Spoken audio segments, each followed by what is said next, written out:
So I know we're running just slightly late, but it's fair on the session we've had to, if there's burning questions that we want to answer. So we won't ask the speakers to come on stage. We have roving mics. I have one.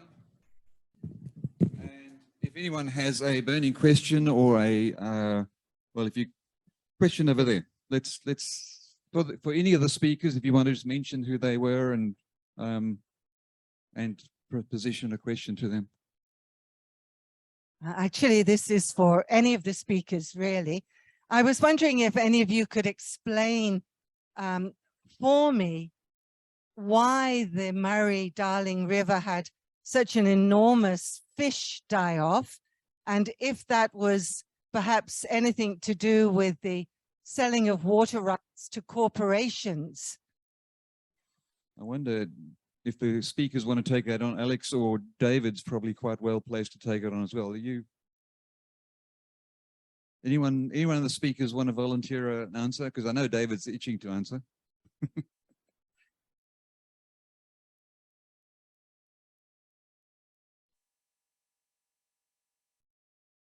Sure.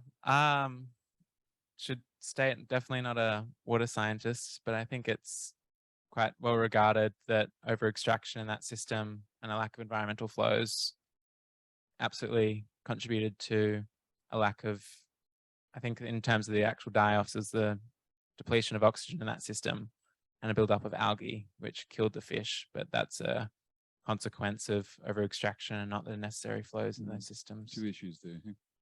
In short. Any of the other speakers want to make a comment? David, you're right.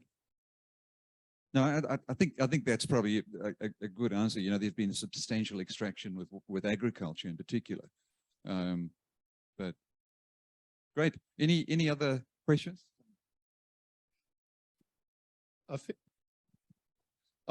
think it's to perhaps Mark and Djarra, but it's around the intersectionality of responsibility, because we've heard about the woeful state of adaptation from Mark, and we've heard some very positive messages from Djarra of things community can do. But for the nation as a whole, we're a democracy. Where does the responsibility lie? You know, a lot of people would expect government's got to do stuff, but government won't do stuff unless people demand it of them. So just about responsibility, I think. It's a good question. Well, let me answer it this way. So in the bio, there was a little bit on like decoloniality, like decolonial practice within adaptation.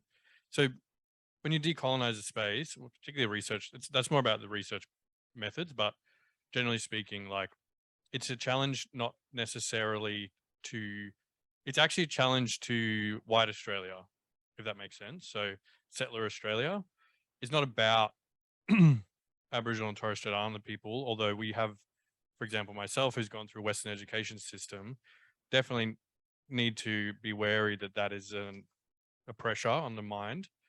But that is the responsibility of everybody, right? So historically, like everywhere you go in Australia, whether or not it's urban, rural, remote, is Aboriginal land. This country is built on invasion and not recognition of the sovereignty of Indigenous people. So the responsibility is for everybody in Australia to consider that first principle before adaptation takes place. And I think, to the flip side of that, that sounds hard, but the flip side is that if that can occur, if like mind change can occur within everybody, then there's a positive opportunity within adaptation as like a moment of change.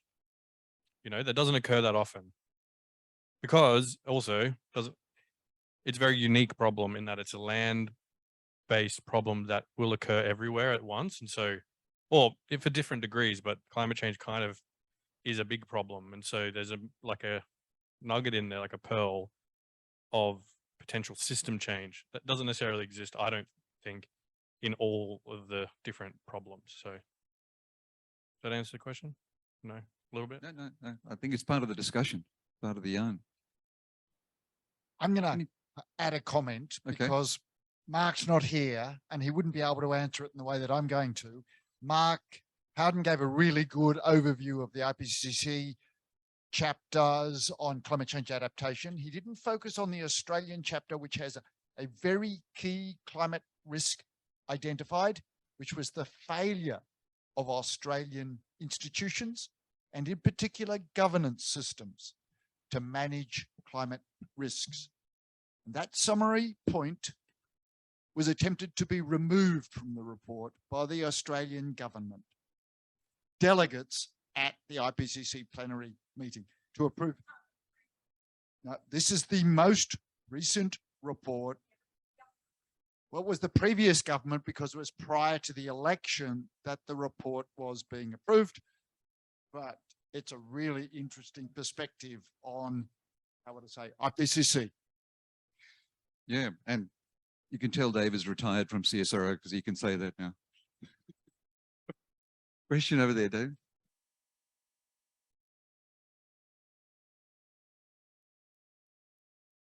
Isn't that the problem of research, in that research is funded, which is great, wonderful thing that needs to happen, but then it goes to governing bodies and to funding bodies. Oh, up closer. Goes to funding bodies to decide on their own, really, whether or not it gets done.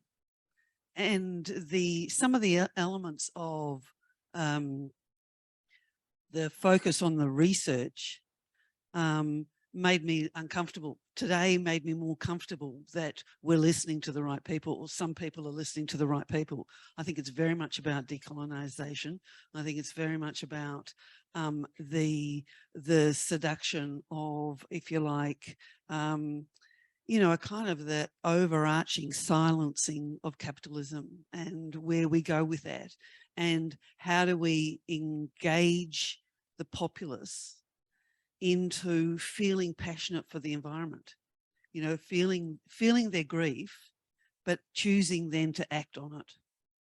And so I don't know what I'm saying here, but No, we don't disagree necessarily. So anyone want to comment on that? Because that was more a comment than a question. But it's not that we don't disagree with you. In fact, we do agree. Comment at the back. Well, in terms of that, in the arts, that's exactly what we're doing. So there's a huge movement in artists. So I'm a musician, and there's a musicians climate change network who are working hard on this, because the arts can actually help people deal with grief and passion and action. They can mobilize you. So if you get engaged in an arts project about climate change, it's a first step to getting active and overcoming the sense of despair, and that you can't do anything, it's too big, it's all too hard. So yeah, we find with Climate Choir in Melbourne that we get out on the streets, we sing songs, the students write for climate, young people join in, the oldies join in, and they feel mobilized, they feel empowered. And the songs actually have the message that we're talking about, and they make you laugh, they make you cry, but they make you feel like you're engaged. So, yep, I'm here as an advocate for the arts in climate change. I fully agree. Yeah.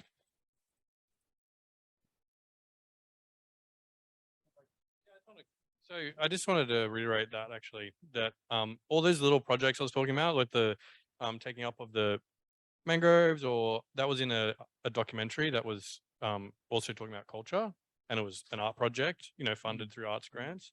And there's lots of other, you know, like a lot of the different small local adaptations have to look a bit broader to get funding to support these things, right? Because it's not necessarily available unless you're a big project. So for example, in Kondamuka country, an artist, Megan Cope, has like a kind of growing installation of oyster banks that are done in the traditional style. That's an art project, has art funding. So yeah, I just want to reiterate the importance of art as an alternative mindset, like, and it's just an alternative option to respond to climate, and also just an alternative funding stream as well. So it is really important for community. John Wiseman, you could probably comment about art and climate change, having been involved in the MISSI project.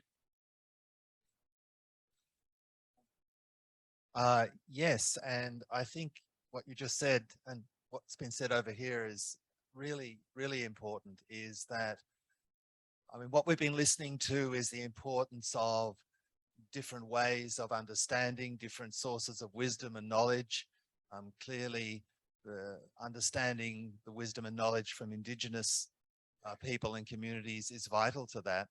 But I also think understanding the wisdom and knowledge we can find from the heart as well as the head, from art and music and poetry, has been central to this event.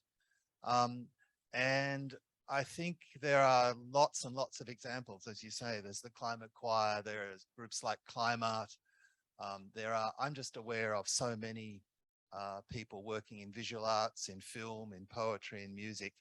And so this conversation about how we talk between scientists and artists and poets and musicians, I think is to use the word we have talked about at times about hope. I think those are some of the most hopeful possibilities about how we broaden this conversation. Excellent, thank you. Anyone else wants to throw in a comment, make a comment? It's not a Q&A, it seems, so that's fine. No. I've been very involved in Extinction Rebellion and in designing some of the protests that bring in, vast numbers of people. So, climate arts, there's a whole range of incredibly inspiring and motivating kind of things. And I think that role of protest is really, really important, because it has to be that public make the change to actually stand in front and say, we're not going to buy this anymore. We're not going to do this anymore. It's behaviour change. And that's where the research part of it then gives us the options to what we then use and decide for and against. But without publicly or motivating the public on a big scale, it's talking in the wind. Another question, another comment?